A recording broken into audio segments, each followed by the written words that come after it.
ఏపీలో ఆర్టీసీ బస్సుల్లో ఉచిత ప్రయాణ పథకం అమలు తేదీ ఖరారయ్యింది. ఆగస్టు 15 నుంచి మహిళలందరికీ ఉచిత ప్రయాణం కల్పించనున్నట్టు ప్రభుత్వం ప్రకటించింది. హామీలో భాగంగా కూటమి ప్రభుత్వం అధికారంలోకి వస్తే ఉచిత ప్రయాణం కల్పిస్తామని చెప్పిన విషయం తెలిసిందే. ఏపీ ప్రభుత్వం మహిళలకు శుభవార్త చెప్పింది. వచ్చే నెల 15 నుంచి మహిళలందరికీ ఆర్టీసీ బస్సుల్లో ఉచిత ప్రయాణం కల్పించనున్నట్టు ప్రభుత్వం ప్రకటించింది. ఈ మేరకు రాష్ట్ర రెవెన్యూ రిజిస్ట్రేషన్ శాఖ మంత్రి అనగా సత్యప్రసాద్ అధికారికంగా వెల్లడించారు. ఏపీలో టీడీపీ, బీజేపీ, జనసేన కూటమి అధికారంలోకి వస్తే మహిళలకు ఉచిత బస్సు ప్రయాణం కల్పిస్తామని హామీ ఇచ్చారు. అలాగే కూటమి ప్రభుత్వం అధికారంలోకి వచ్చిన వెంటనే పెన్షన్లను పెంచుతామని నిర్ణయం తీసుకుంది. ఆ తర్వాత సూపర్ 6 పథకాలు అమలు కోసం ప్రయత్నిస్తోంది. అందులోనే భాగంగా ఉచిత బస్సు పథకంపై కీలక ప్రకటన వెల్లడైంది.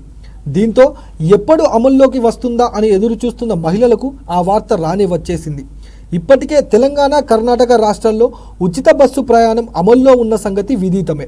దీంతో రాష్ట్ర అధికారిక యంత్రాంగం ఈ 2 రాష్ట్రాల్లో పర్యటించి పథకం అమలవుతున్న తీరును పరిశీలించారు. ప్రధానంగా జీరో టికెట్ విధానంపై 2 రాష్ట్రాల్లో అధ్యయనం చేశారు.